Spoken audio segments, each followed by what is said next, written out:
إن تنصروا الله ينصركم ويثبت أقدامكم.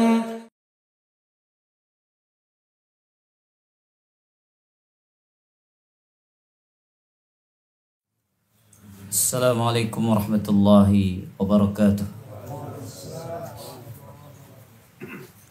Innal hamdalillah nahmaduhu wa nasta'inuhu wa nastaghfiruh wa na'udzu billahi min shururi anfusina wa min sayyiati a'malina.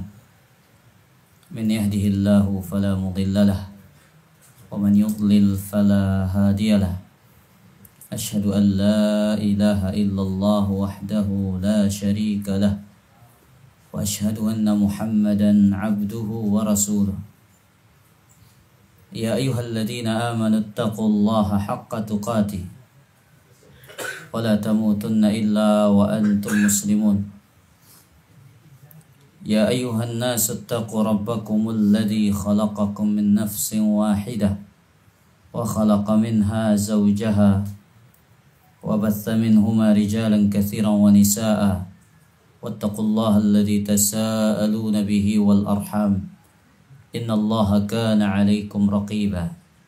يا أيها الذين آمنوا اتقوا الله وقولوا قولا سديدا يصلح لكم أعمالكم ويغفر لكم ذنوبكم ومن يطع الله ورسوله فقد فاز فوزا عظيما. أما بعد فإن أصدق الحديث كتاب الله وخير الهدى هدى محمد صلى الله عليه وسلم وشر الأمور محدثاتها وكل محدثة بدعة وكل بدعة ضلالة وكل ضلالة في النار. أيها الحاضرون إخوتي في الله, saudara seiman dan saudara seislam, alhamdulillah, ucapan yang dengannya kita biasakan lisan kita, ucapan syukur kepada Allah Azza wa Jalla, semakin sering kita membaca alhamdulillah, berarti semakin sering kita memanjatkan doa. Kita mengingat sabda Nabi sallallahu alaihi wasallam dalam hadis riwayat Imam Tirmidzi, afdalud dzikri la ilaha illallah wa afdalud du'a alhamdulillah. Zikir yang paling utama itu adalah ucapan la ilaha illallah, dan doa yang paling utama adalah ucapan alhamdulillah.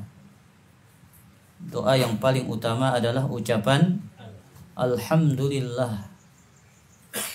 Maka semakin sering lisan ini membaca alhamdulillah, semakin sering ia memanjatkan doa yang paling utama. Semakin sering ia membaca doa terbaik sebagaimana yang disabdakan oleh Nabi sallallahu alaihi wasallam tadi. Alhamdulillah, segala puji bagi Allah Azza wa Jalla atas segala karunia dan kenikmatannya, nikmatan yang kecil maupun nikmat yang besar. Saat nikmat besar semua kita sanggup mengucapkan alhamdulillah, namun di saat nikmat itu kecil tidak semua kita bisa untuk mengucapkan alhamdulillah. Tapi orang-orang yang beriman berusaha memuji Allah Azza wa Jalla saat dia berhadapan dengan nikmat yang kecil maupun dia berhadapan dengan nikmat Allah Subhanahu wa taala yang besar. Alhamdulillah, kita kembali kepada majelis kitab Asyrul Qawaid fi Tazkiyatin Nafs, 10 kaidah penyucian jiwa. Kita sampai kepada al-qaidatus tsaminah, kaidah yang ke-8. Takhayyurul julasa wa intiqa'ur rufaqa, selektif dalam memilih teman bergaul. Assalamualaikum. Allah Azza wa Jalla berfirman di dalam Al-Quranul Karim dalam surat Al-Kahfi ayat ke-28. wasbir nafsaka ma'al ladzina yad'una rabbahum bil ghadati wal 'ashiyyi yuriduna wajha wa la ta'du 'aynaka 'anhum turidu zinatal hayatid dunya wa la tuti' man aghfalna qalbahu 'an dzikrina wattaba'a hawahu wa kana amruhu furuta. Ayat ini adalah teguran kepada Nabi Muhammad sallallahu alaihi wasallam. Allah mengatakan, wahai Muhammad, bersabarlah engkau bersama orang-orang yang menyeru Tuhannya di pagi hari dan di sore hari, mengharapkan wajah Allah Azza wa Jalla, dan jangan sekali-kali engkau memalingkan matamu dari mereka karena menginginkan perhiasan dunia. Dan janganlah engkau menuruti orang-orang yang kami telah jadikan hati mereka lalai dari mengingat kami. Dan janganlah engkau turuti orang-orang yang telah mengikuti hawa nafsunya. Wa kana amruhu furuta. Kata Allah Azza wa Jalla, yang demikian itu adalah keadaan mereka melampaui batas. Al-Imam Ibnu Katsir dalam tafsirnya menukilkan sebuah riwayat dari Al-Imam Muslim rahimahullah. Ketika itu Al-Imam Ibnu Katsir mengatakan ayat ini turun fi asyrafi Quraisy. Ayat ini turun kepada para pembesar-pembesar kabilah Quraisy. Sa'ad bin Abi Waqqas mengatakan, kami berenam. Kunna sittata nafarin. Kami ini 6 orang. Ya. Faqala al-musyrikun, pembesar-pembesar, tokoh-tokoh kemusyrikan di zaman itu mengatakan kepada Nabi SAW, utrud haula la yajtari'una alaina. Wahai Muhammad, usir dia, orang-orang ini. Mereka ini orang-orang lemah. Mereka ini orang-orang miskin. Mereka tidak sanggup melawan kami. Ini kata pembesar-pembesar Quraisy pada saat itu. Jadi Nabi SAW disuruh untuk siapa? Untuk mengusir para sahabat. 6 orang bersama Nabi SAW pada saat itu. Oh, ini orang-orang lemah ini. Ini orang miskin. Suruh mereka pergi, mereka enggak selevel sama kita. Kemudian Sa'ad bin Abi Waqqas menyebutkan pada waktu itu wa kuntu ana wa Ibnu Mas'udin. Saya, Ibnu Mas'ud, ya, kemudian wa rajulun min Hudzail, ada seorang lelaki dari kabilah Hudzail, wa Bilal, dan sahabat Bilal, wa rajulani nasitu ismaihima, 2 lelaki yang saya tidak ingat namanya. Berenam.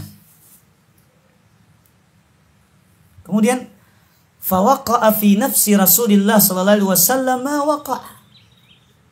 Masya Allah an yaqa'a. Kemudian terlintaslah di jiwa Nabi sallallahu alaihi wasallam pada saat itu, ya, ingin apa? Mengusir para sahabat ini. Kemudian Allah tegurlah dia. Tegurlah Nabi Muhammad sallallahu alaihi wasallam. Wasbir nafsaka ma'al ladzina yad'una rabbahum. Ya Muhammad, sabarlah engkau sama orang-orang ini yang menyeru Tuhannya di pagi hari dan di sore hari. Mereka ini orang-orang yang tulus, yuriduna wajhahu. Mereka ini orang yang tulus kepada engkau, ya Muhammad. Mereka ini orang yang ikhlas, orang yang setia. Jangan sekali-kali engkau palingkan kedua matamu karena mengharapkan apa? Perhiasan dunia. Artinya jangan engkau palingkan, ya, keinginanmu untuk berteman dengan pembesar-pembesar, bangsawan-bangsawan Quraisy ini, yang mana mereka ini orang-orang yang tidak setia untuk berteman denganmu. Oleh karena itu Syekh Nasir As-Sa'di rahimahullah ketika mentafsirkan ayat ini apa kata beliau? Fa fiha al-amru bi suhbatil akhyar. Ayat ini perintah untuk bergaul dengan orang-orang yang baik. Orang-orang pilihan. Wa mujahadatin nafsi ala suhbatihim. Dan kita bersungguh-sungguh bergaul dengan orang-orang baik. Sungguh-sungguh sabar dengan bergaul bersama mereka. Jadi teman yang baik ikhwatal iman, azani Allah wa iyyakum, bukan teman yang selalu menuruti apa kata kita. Bukan teman yang selalu menuruti keinginan kita. Bukan teman yang selalu mengiyakan segala apa yang kita inginkan. Tapi teman yang baik itu adalah sebagaimana yang dikatakan oleh pepatah Arab itu. Apa kata mereka? Sadiquka man sadaqaka la man saddaqaka. Teman sejati itu yang jujur kepada engkau. Orangnya jujur, salah-salah, benar-benar. Ya. Kadang ikhwatal iman, kita ini kalau berteman nih, karena kita canggung mau negur teman kita. Oh, Anda salah. Canggung kita ikhwatal iman. Demi Allah, ini kebanyakan realita yang kita hadapi. Kalau sudah terlalu dekat itu, kadang apa? Oh, canggung, mau negur salah itu. Mungkin mikir-mikir dulu. Karena udah keasikan berteman dengan dia. Nanti kalau ditegur, kata orang Sasak, nyelek nanti. Katanya. Ya. Apa bahasa Indonesianya nyelek? Ngambul. Apa bahasanya? Ngambek. Iya, ngambek. Dia akan ngambek. Ya. Karena ditegur ya khotal iman. Dan tidak jarang seperti itu. Padahal ikhwatal iman, salah satu bentuk hadiah itu adalah apa? Kita ngasih tahu kesalahan. Ngasih hadiah itu, tapi hadiah yang sangat tidak kita harapkan dan inginkan. Makanya kata Umar bin Khattab radhiyallahu anhu, beliau mengatakan, rahimallahu mra'an ahda ilayya uyubi. Semoga Allah merahmati seseorang yang telah menghadiahkan kepadaku kesalahanku. Disebut sebagai apa? Hadiah. Hadiah itu sesuatu yang layak untuk diterima. Sesuatu yang dia alhamdulillah ente ngasih anak hadiah. Hadiah itu berupa apa? Oh, ini teguran, Anda salah. Ya, Anda jatuh ke dalam ketergelinciran. Ditegur, dinasehati, itu adalah hadiah. Tanda sayang yang sesungguhnya. Di hotel iman, kita ini sebenarnya harus terbiasa dengan kata dinasehati. Tapi kita ini belum terbiasa untuk menerima nasihat. Mendengar mungkin kita terbiasa, tapi belum terbiasa untuk menerima nasihat. Dahulu para salaf itu ketika ditegur itu mereka subhanallah menerima dengan lapang dada, sebagaimana kisah Imam Malik rahimahullah. Imam Malik dalam satu majelisnya menyampaikan sebuah fatwa, ditanya tentang satu permasalahan. Wahai Imam, apa pendapatmu tentang menyela-nyela jari kaki ketika berwudu itu? Beliau mengatakan bukan perkara yang sunnah. Salah seorang ulama yang hadir di majelis itu, saya lupa namanya, beliau tunggu majelis itu apa? Sepi, orang-orang berkurang, baru beliau maju berani untuk menegur Imam Malik. Wahai Imam, katanya, aku mendengar engkau berfatwa tentang masalah ini begini. Akan tetapi ada hadis dari perawi fulan an fulan bahwasanya Nabi SAW berwudu dan beliau menyela-nyela jari kakinya dengan jari kelingkingnya.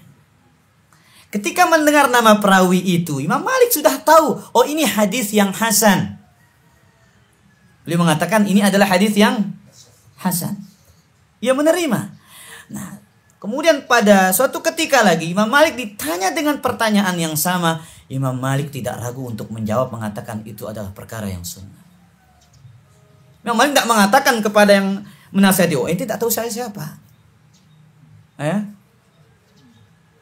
Tidak mengatakan, tidak tahu ente siapa, saya siapa. Darul Hijrah, Imam Darul Hijrah. Tapi enggak. Dengan ketawaduan mengatakan, oh ini ternyata hadis yang hasan. Tapi sebaliknya, orang yang sulit menerima nasihat, sekelas ulama besar pun akan menasehatinya, dia akan pantang mundur untuk memegang pendapatnya. Dia akan bertekad baja. Sebagaimana kisah Syu'bah ibn al-Hajjaj dan Imam Ahmad ibn Hanbal. Di masjid kota Baghdad, ikhwatal iman, ada seorang ahli kisah. Dulu di antara profesi zaman dulu itu, orang-orang yang buat hadis palsu namanya qusas. Para tukang kisah. Ya, hobinya sudah nyampein kisah sama orang. Kemudian dia mengatakan, qala haddatsani Syu'bah bin al-Hajjaj, qala haddatsani al-Imam Ahmad. Disampaikan suatu hadis, isinya kisah, kemudian disebutkan dua ulama ini, Syu'bah bin al-Hajjaj dan siapa? Al-Imam Ahmad ibn Hanbal.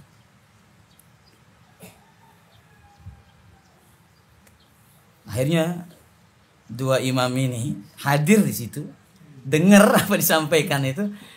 Selesai majelis itu sepi, ditegurlah. Tegur dia. Siapa yang memberi tahu engkau hadis yang kau sampaikan tadi? Oh, saya mendengarnya dari siapa? Syu'bah bin Hajjaj dan Imam Ahmad ibn Hanbal. Dia tidak tahu yang berdiri dua orang ulama itu di hadapannya. Dia bilang, demi Allah, saya tidak pernah menyampaikan hadis itu kepadamu. Saya adalah Ahmad ibn Hanbal dan adalah Syu'bah bin Hajjaj. Kami tidak pernah menyampaikan itu kepada engkau. Apa? Antum dengar apa ikhwatal iman jawaban keduanya? Apa jawaban sang lelaki yang ditegur tadi? Emangnya antum berdua saja yang namanya begitu? Subhanallah. Tidak menerima nasihat, ditegur dengan cara yang baik. Yang menegur dia ini siapa yang tidak tahu? Syu'bah bin al-Hajjaj, satu ulama yang ahli hadis. Imam Ahmad ibn Hanbal. Siapa tidak kenal Imam Ahmad ibn? Ditegur, saya nggak pernah nyampein hadis itu kepadamu. Syu'bah juga mengatakan, oh saya juga nggak pernah nyampein hadis itu. Langsung dijawab dengan seenak lidahnya, mengatakan bahwasanya emang kalian berdua saja yang namanya Ahmad ibn Hanbal dan Syu'bah ibn al-Hajjaj. Nasallallahu assalamu alaihi. Oke, hotel iman. Iya. Cari teman yang baik. Yang mau menegur kita di saat kita salah. Yang mau meluruskan kita di saat kita bengkok. Yang mau menasehati kita tatkala kita sudah tergelincir. Yang mau memaafkan kita di saat kita salah. Itu teman yang baik. Makanya salah satu poin yang diperhatikan dalam agama Islam ini adalah poin pertemanan. Dengan siapa kita bergaul, dengan siapa kita duduk, dengan siapa kita mempertaruhkan agama kita ini. Karena urusan teman ini, khotal iman, urusan mempertaruhkan agama. Dari mana kita tahu pertemanan ini adalah urusan mempertaruhkan agama? Sabda Nabi SAW dalam Sunan Nabi Daud, dihasankan oleh Imam Al-Albani rahimahullah. Kata Nabi SAW, ar-rajulu ala dini khalilihi. Seseorang itu tergantung kepada agama temannya. Subhanallah. Lihat ikhwatal iman. Seseorang tergantung pada agama temannya. Saking besarnya urusan apa? Pertemanan dalam Islam. Seorang tergantung agama teman. Falyanzur ahadukum man yukhalil. Dan hendaklah seseorang itu melihat Perhatikan dengan siapa dia berteman, dengan siapa dia bergaul. Lihat, Nabi gandengkan urusan apa? Agama itu dengan pertemanan. Saking besarnya urusan pertemanan ini, ikhwatal iman. Teman nongkrong, teman duduk, ya, yang menjadi teman dekat kita. Makanya orang Arab itu mengatakan at-tuyuru ma'a ashkaliha taqa'u. Burung itu akan hinggap dengan yang sejenis. Dan ini realita. Tidak mungkin burung yang predator akan hinggap dengan burung yang bukan predator, nggak mungkin.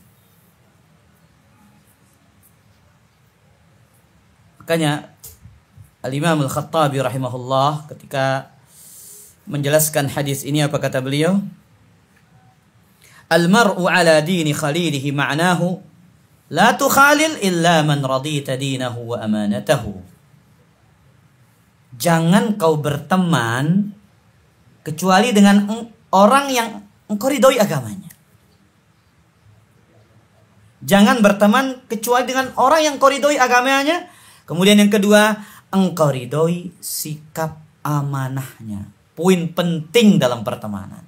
Banyak pertemanan itu rusak gara-gara temannya berkhianat. Dititipin rahasia, tolong jaga rahasia saya. Tapi ternyata dia sebar kiri kanan maju mundur. Hal itu merusak. Fa innaka idza khalaltahu qadaka ila dinihi wa madhhabihi. Apabila engkau berteman dengan orang yang baik agamanya,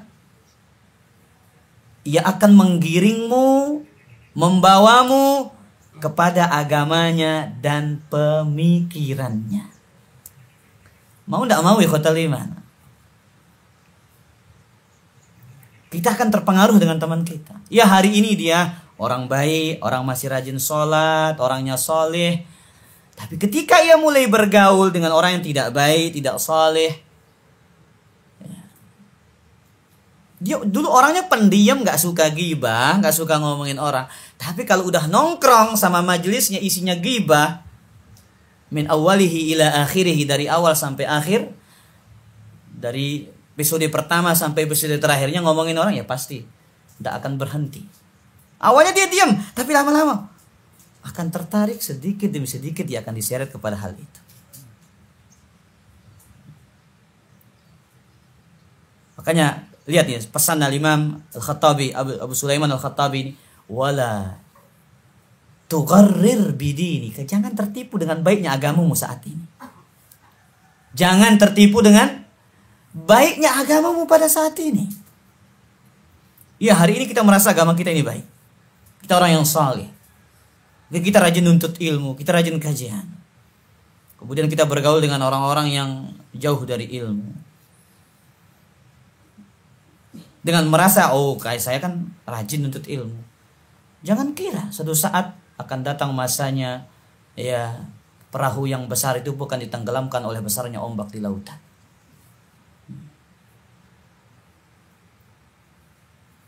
Wala tukhatir binafsika. Jangan pertaruhkan dirimu, kata Imam Al-Khattabi. Jangan coba-coba pertaruhkan dirimu. Fatukhalil man laysa mardiyan fi dinihi wa madhhabihi. Sehingga engkau berteman, bergaul dengan orang yang tidak diridhoi agama dan pemikirannya. Taib.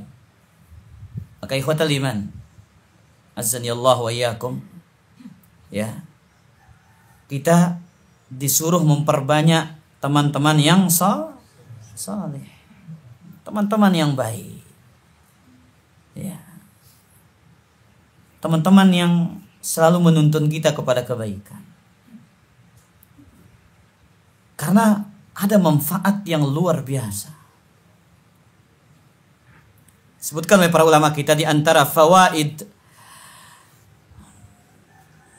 teman-teman yang soleh ini, sebagaimana kata Umar Ibn Khattab radhiyallahu ta'ala dalam kitab Qutul Qulub, ma u'tiyal abdu ba'dal islami ni'matan khairan min akhin salih. Tidak ada satu kenikmatan yang diberikan kepada hamba ini yang lebih baik setelah Islam daripada teman yang soleh.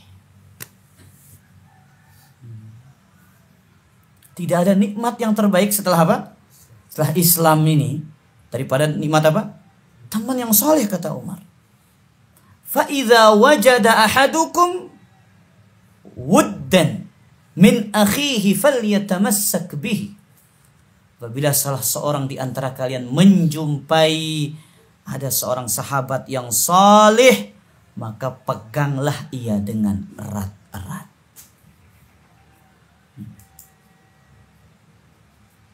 Peganglah ia dengan erat-erat.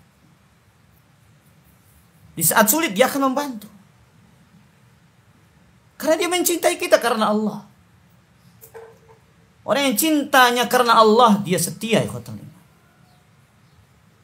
Makanya ungkapan Imam Malik itu selalu terngiang-ngiang di telinga kita itu, maka lillahi yabqa. Sesuatu yang karena Allah itu pasti akan bertahan lama. Di Imam Malik, ucapan ini muncul kenapa para jamaah? Ketika Imam Malik disodorkan oleh murid-murid, wahai Imam, kau mau tulis hadis, kitab hadis Muwatta. Dulu kan Muwatta sampai saat ini masih ada. Kitab Muwatta hadis itu karya Imam Malik yang fenomenal. Katakan, wahai Imam, kan udah banyak yang nulis Muwatta, ngapain kau sibuk-sibukkan dirimu dengan nulis Muwatta? Kayak ya tuh karyamu itu. Dijawab Imam Malik dengan jawaban yang sederhana ini, maka lillahi yabqa. Sesuatu yang karena Allah itu akan kekal. Bertahan lama, akan langgeng. Kalau kita punya teman yang soleh, pegang dia erat-erat. Sahabat yang soleh, teman yang soleh, ikhwatal iman, dia tidak akan melupakan kita dalam setiap doa-doa yang ia panjatkan.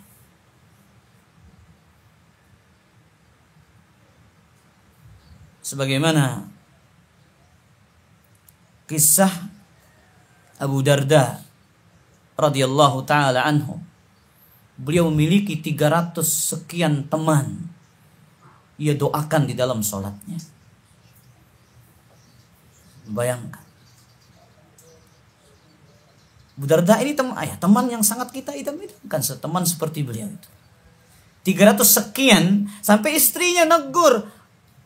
Ya, aku dengar kau sebut apa namanya? Temanmu ini kau doakan dalam sholat. Apa yang membawamu untuk mendoakan teman-temanmu ini? Dibacakanlah hadis Nabi SAW riwayat Imam Muslim itu. Da'watul muslim li akhihi bi zahril ghaibi mustajabatun. Doa seorang muslim untuk saudaranya di saat ia tidak tahu adalah doa yang mustajab. Inda ra'sihi malakun muwakkalun kullama da'a li akhihi bi khairin qala al malaku. Setiap kali ia mendoakan temannya ini, setiap kali ia mendoakan saudaranya ini, malaikat yang ada di sisi kepalanya mengatakan amin walaka bimithl. Amin ya Allah, kabulkan doanya dan berikan dia seperti apa yang dimintakan untuk saudaranya, temannya.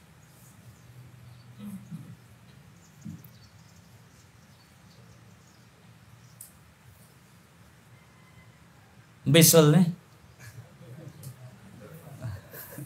Sul, mana saya sahabat dekat Sul itu.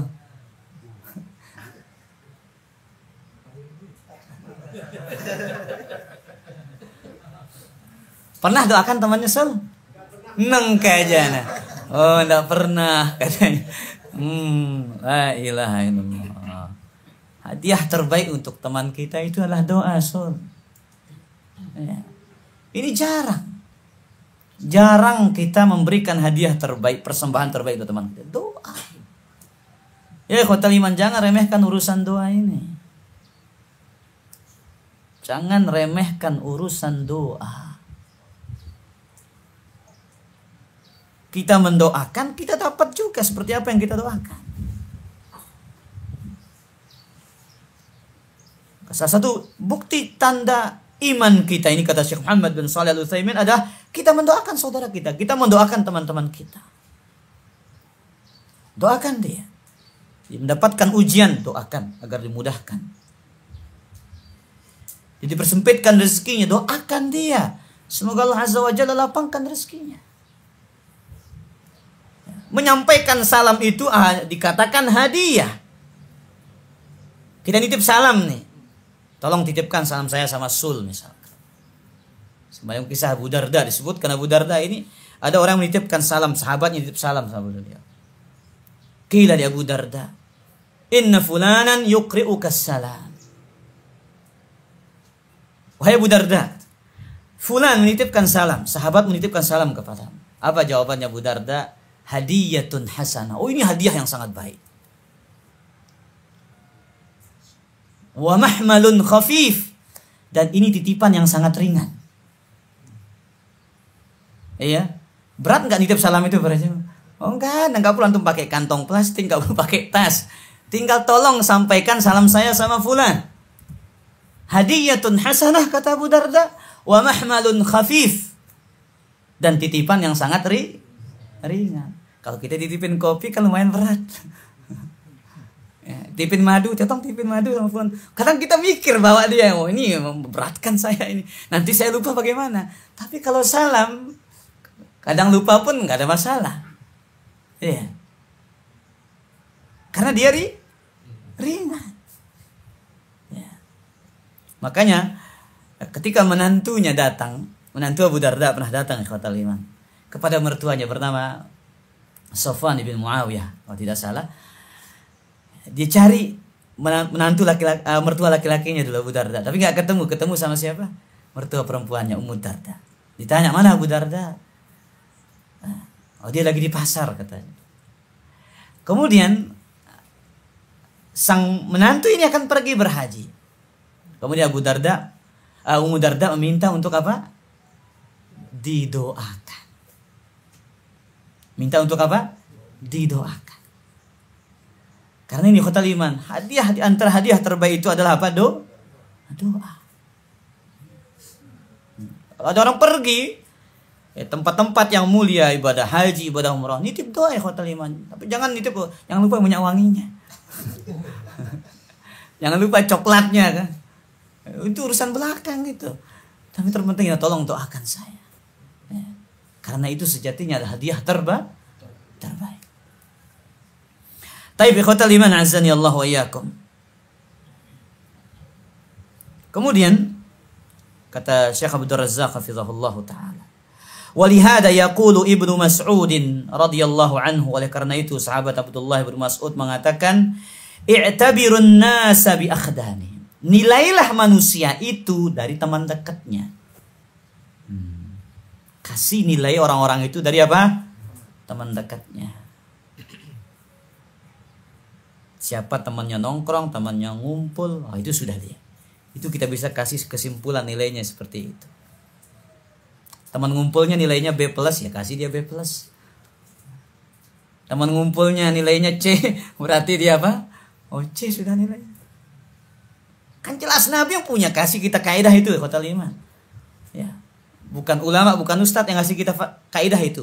Nabi yang kasih kaidah. Ar-rajulu ala dini khalili. Seorang itu tergantung agama. Tuhan katakan. Makanya orang Arab mengatakan as-sahibu sahib. Teman itu cepat menarik, menyeret. Kalau narik kan pelan-pelan, kadang pelan-pelan. Sahib itu artinya menyeret. Makanya sebutkan yauma yushabuna 'alan nar. Mereka diseret ke dalam api neraka. Fa innal mar'a la yukhadin illa man yu'jibu. Kata Abdullah bin Mas'ud, seorang itu tidak akan berteman kecuali dengan orang yang dia sukai. Kalau kita beda pola pikir ya fatal iman. Karena kita kurang nyambung. Kurang nyambung. Ini urusan dunia, kita beda pola pikir. Ya.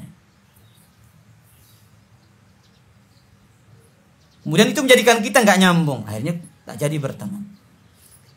Tapi ingat, kalau pola pikir masih berbeda, tapi di agamanya baik, akhlaknya baik, kita berusaha untuk mengalahkan pola pikir itu demi menjaga agama kita.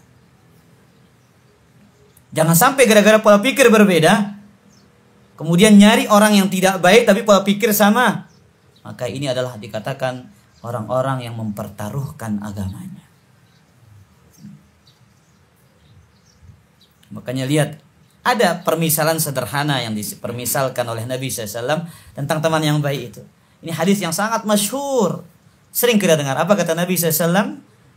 Hadis ini diriwayatkan oleh Imam Al-Bukhari. Mathalul jalisis salih wassu kahamidil miski wa nafikhil kir. Perumpamaan teman yang baik itu dan teman yang tidak baik itu ibarat apa? Penjual minyak wangi dan tukang pandai udah. Lihat, sisi perumpamaannya indah sekali. Ikhwatal iman. Apa kata Nabi SAW? Fahamilul misk imma an yuhziyaka. Entah dia kasih kita minyak wangi, ya entah dia mau promo, salah dia kan, yang penting kita dikasih. Coba dulu kan, coba nih buat antum ini. Akhirnya ini aromanya. Nanti minggu depan habis kan, tinggal beli. Berapa harganya akhi? Ada buat antum khusus, ada diskon katanya. Atau kata Nabi, imma an tabta'a minhu, atau kau beli dari dia. Wa imma an tajida minhu rihatan tayyibatan, atau kita hanya dapat cium orang baik. Cuman 3 itu pilihannya. Kalau teman itu baik begitu, dia nggak nyakitin kita. Ya, kalau enggak dia akan memberikan apa yang bisa dia berikan kepada kita. Ya. Dia tidak akan mempengaruhi kita kepada kejelekan. Tapi kata Nabi, wa nafikhul qir, adapun pandai besi itu imma an yuhriqa thiyabak, dia akan bakar baju. Ya. Kan dia sibuk apa? Ya, dengan kerjaannya berhubungan dengan api. Ya. Dia mengendalikan api. Ya, kerjaannya sama api.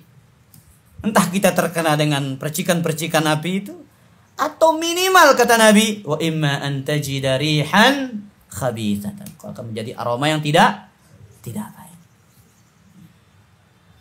Maka kita pandai-pandai bergaul, pandai-pandai memilih teman. Kaitannya dengan apa? Ini jiwa kita ini dirusak sama teman kita. Pola pikir kita dirusak sama teman kita. Banyak orang tua ikhwatal iman lelah mendidik anak, tapi dirusak sama siapa? Temennya. Orang tuanya mati-matian nyokolahin di pondok, belanja diperhatikan, tapi ada hal yang minus dari orang tua itu. Dia lupa dengan siapa anaknya bergaul, dia lupa dengan siapa anaknya nongkrong. Dia orang tua lalai siapa teman anaknya ngobrol, teman nongkrongnya, teman gaulnya, teman kongkonya, ataupun apa nama istilahnya itu. Dia lupa. Dia sudah capek-capek mendidik, subhanallah. Ternyata anaknya seketika berubah drastis. Ternyata akibat kelalaian orang tuanya tidak memberikan seleksi terhadap teman anak-anaknya bergaul. Dan salah satu manfaat terbesar dari teman yang baik ini, ikhwatal iman, ini yang kita inginkan, ikhwatal. Ini yang kita harapkan.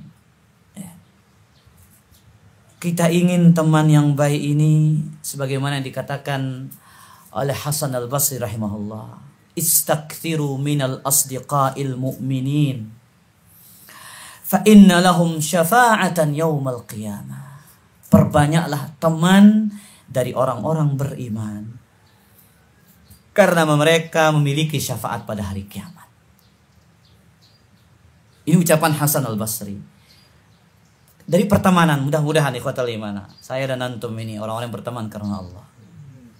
Mudah-mudahan yang hadir di tempat ini dan teman-teman, semua teman-teman yang menjalin tali persahabatannya karena Allah, ya, itu mereka akan saling menarik. Siapa yang duluan masuk surga, dia berusaha menyelamatkan saudaranya yang terjerembab ke dalam api neraka. Tidak ada jaminan saya duduk di tempat ini kemudian saya akan menjadi orang pertama kali masuk surga. Tidak ada jaminan, ikhwatal iman. Mungkin antum yang lebih ikhlas, mungkin antum yang lebih dekat dengan Allah Azza wa Jalla, dengan ibadah-ibadah rahasia antum kepada Allah Azza wa Jalla. Itu menjadikan antum lebih dulu masuk surga. Kemudian antum mendapati saya ternyata di dalam neraka, wal'iyadu billah. Saya berharap antum yang hadir di sini mengatakan, oh dulu Ustaz bersama saya, ngaji bersama saya, beliau mengajarkan saya kebaikan. Ya Allah, keluarkanlah dia dari api neraka. Itu yang kita harapkan, ikhwatal iman. Jangan hanya duduk ketika kita duduk di kajian ini, ikhwatal iman, hanya saling bertegur sapa. Tapi ingat, hadirkan niat pertemanan ini karena Allah. Mata yang saling menatap, tangan yang saling berjabat tangan, mulut yang menampakkan senyuman cerah ceria. Kita harapkan ini akan menjadi pertemanan abadi sampai di mana kita butuh saling menyelamatkan pada hari itu. Makanya Nabi SAW bersabda dalam hadis riwayat Imam Muslim, hatta idza khalasal mu'minuna minan nar. Ketika orang-orang beriman dibebaskan dari api neraka. Fawalladhi nafsi biyadihi. Demi zat yang jiwaku berada di tangannya, kata Nabi SAW. Ma minkum min ahadin ashaddu munasyadatan lillah fi istiqsa'il haqqi minal mu'minina yawmal qiyamah. Kata Nabi SAW, sungguh salah seorang di antara kalian ini begitu gigih memperjuangkan hak orang-orang beriman pada hari kiamat. Bagaimana? Yaqulun Rabbana kanu yasumuna ma'ana wa yusalluna wa yahujjun. Ya Allah, dahulu di dunia dia berpuasa bersama saya. Ya Allah, di dunia dahulu dia haji bersama saya. Ya Allah, dahulu dia nuntut ilmu bersama saya. Ya Allah, dahulu dia sholat bersama saya. Dia di samping saf saya. Kemudian apa kata Allah? Akhriju man araftum. Keluarkanlah siapa orang-orang yang kalian kenal. Ini yang kita harapkan, buah terbesar dari persahabatan ini yang kita harapkan, ikhwatal. Persahabatan itu, persaudaraan ini, pertemanan ini berakhir kepada sebuah syafaat. Syafaat itu berakhir kepada sebuah penyelamatan dari siksa Allah Subhanahu wa taala. Demi Allah, ikhwatal iman, mungkin kita menganggap pertemanan kita ini biasa. Demi Allah, tidak. Pertemanan ini bukan pertemanan biasa. Pertemanan karena iman. Pertemanan karena akidah. Disebut oleh Nabi SAW, awthaqu ural iman. Tali iman yang paling kokoh. Al-hubbu fillah wal bughdu fillah. Mencintai karena Allah dan membenci karena Allah. Kita mencintai karena Allah. Kita menjalin, mempererat, memperkuat tali pertemanan kita, tali persaudaraan kita karena Allah Subhanahu wa taala. Ya mungkin kita melihat kita ini biasa-biasa saja saat ini, ikhwatal iman. Tapi kita nggak tahu di akhirat itu ternyata Sul mengatakan, ya, oh itu Syuaib teman saya dahulu. Ya Allah, keluarkanlah dia. Kita nggak pernah tahu, ikhwatal iman. Kita ini tidak tahu nasib kita di mana. Cuman sekarang ini adalah perjuangan bagaimana agar kita memijakkan kaki kita di dalam surga. Kita menuntut ilmu, ya ikhwatal iman, kita sholat, kita puasa. Ini usaha kita. Kan kita nggak tahu takdir kita, ya ikhwatal iman. Demi Allah, kita nggak ada yang tahu nasib kita, takdir kita. Tapi kita berusaha untuk menjalani takdir kita sekarang.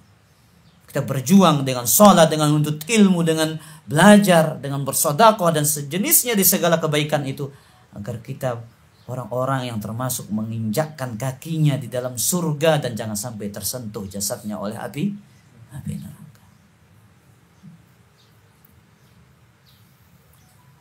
Taib ikhwatal iman azani Allah wa iyyakum. Kemudian di antara manfaat juga pertemanan ini akan mendapatkan naungan di padang mahsyar. Orang yang berteman karena Allah, ya, akan mendapatkan keistimewaan. Mereka akan diberikan naungan oleh Allah Azza wa Jalla. Pada hari itu Allah Azza wa Jalla berfirman dalam Sahih Muslim, Inna Allah yaqul, sungguhnya Allah berfirman, Yaumal qiyamati, pada hari kiamat, Ainal mutahabbuna bi jalali, mana orang-orang yang saling mencintai karena keagunganku? Mana orang-orang yang saling mencintai karena keagunganku? Al-yawma uzilluhum, hari ini aku akan berikan naungan kepada mereka. Yauma la zilla illa zilluhu, yang dimana tidak ada naungan kecuali naungan Allah Subhanahu wa ta'ala. Ikhwatal iman, hari itu manusia ada orang-orang kesulitan, rasa dahaga yang luar biasa. Orang-orang tenggelam karena keringat mereka akibat efek buruk dari perbuatan maksiat mereka. Sebagaimana hadis yang masyhur, manusia akan berkeringat sesuai dengan apa? Kadar amalannya, ikhwatal iman. Ada yang sampai lututnya, ada yang sampai hikwai, sampai pinggangnya, waman yuljimuhu iljaman, ada yang sampai tenggelam karena keringatnya. Tapi pada hari itu ada orang-orang yang istimewa. Yang salah satu yang istimewa, cuman mereka menjalin tali persahabatan karena Allah Subhanahu wa ta'ala. Tapi kita kira demikian, ikhwatal iman azanillah. 5:30, kurang 9 menit. Mungkin kita buka waktu tanya jawab 9 menit. Kalau tidak, kita tutup kajian kita pada kesempatan sore hari. Silakan Abu Faris.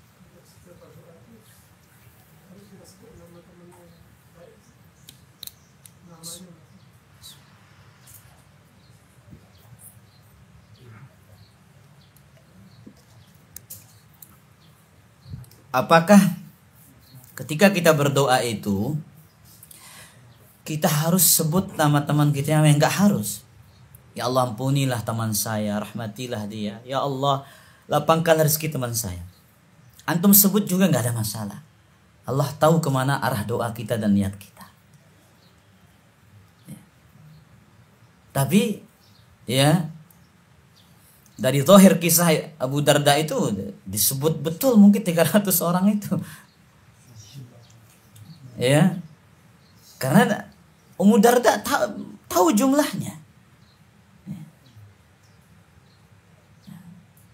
Tapi kita katakan kalau mau disebut silahkan, enggak juga, enggak ada masalah. Karena Allah Maha mengetahui apa yang di dalam hati manusia. Niat kita sebelum kita melakukan, Allah juga sudah tahu. Nah, kalau kita nyindir orang, dia 100 orang nyindir, belum tahu, kita tidak tahu ke arah siapa sindiran itu kan?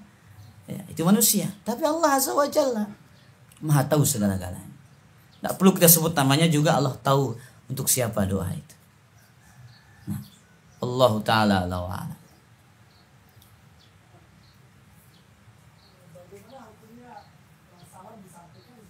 Bagaimana tidak menyampaikan titipan salam? Para ulama berbeda pendapat tentang orang yang dititipi salam, kemudian apakah jatuh amanah atau tidak, apakah wajib disampaikan atau tidak. Sebagian mengatakan wajib, sebagian mengatakan tidak. Ya. Tapi sebagai bentuk amanah seorang muslim, dia berusaha menyampaikannya. Tapi di saat dia lupa, ya masuk ke dalam keumuman ayat Rabbana la tu'akhidna in nasina wa akhtana. Nah, ya. Tapi kalau sengaja tentu dia berdosa. Karena dititipkan sesuatu yang sangat mudah, kemudian dia tidak mampu menyampaikan. Apalagi gara-gara ada permusuhan dengan tempat yang dititipkan salam.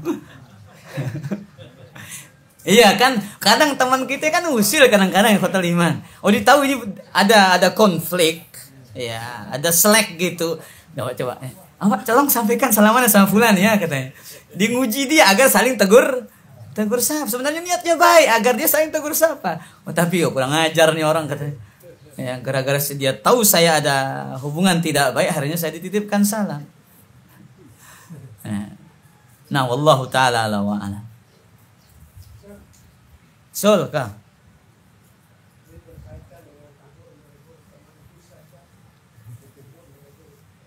Tegur terus. Aidahillah. Wih, luar biasa. Terus kah? Terus maslahat apa dulu, Sul? Terus kah? Terus. Terus. Masya Allah. Jadi pertanyaannya, Sul, ini, kita punya teman, kita ingin nasihati, kita ingin tegur katanya. Tapi takutnya dia tersinggung, takutnya marah, akhirnya dia ngambek. Nanti gak mau nyapa kita. Apakah perlu dipertimbangkan maslahat ini, kata Sul? Ikhwatal iman azani Allah wa iyyakum. Poin pertama dalam menyampaikan nasihat itu, sampaikan dengan cara yang baik. Itu poin inti pertama. Sebelum kita menyampaikan, harus poin inti pertama diperhatikan.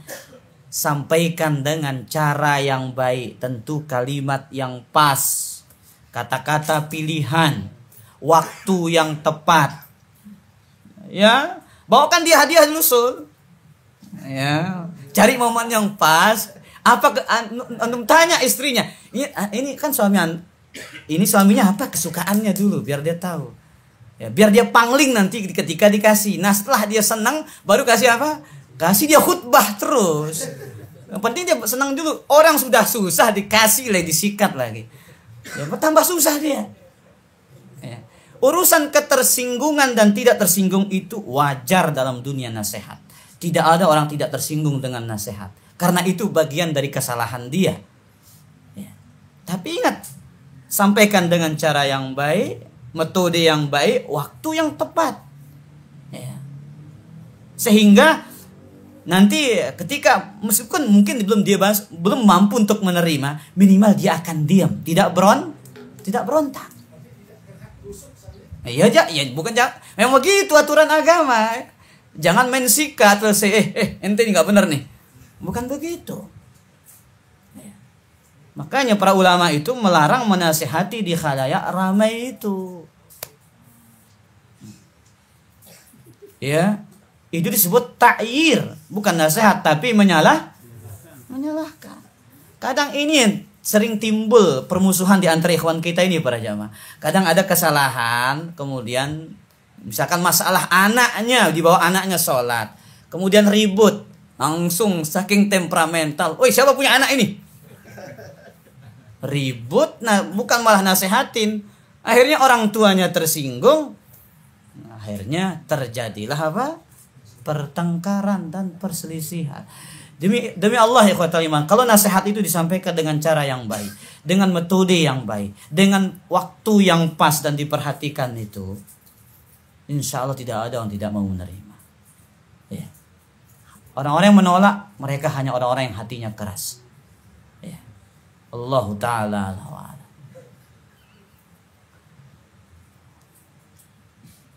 Tapi kira-kira demikian ikhwatal iman kajian kita pada kesempatan sore hari ini. Subhanakallah wa bihamdika asyhadu an la ilaha illa anta astaghfiruka wa atubu ilaik. Wassalamualaikum warahmatullahi wabarakatuh.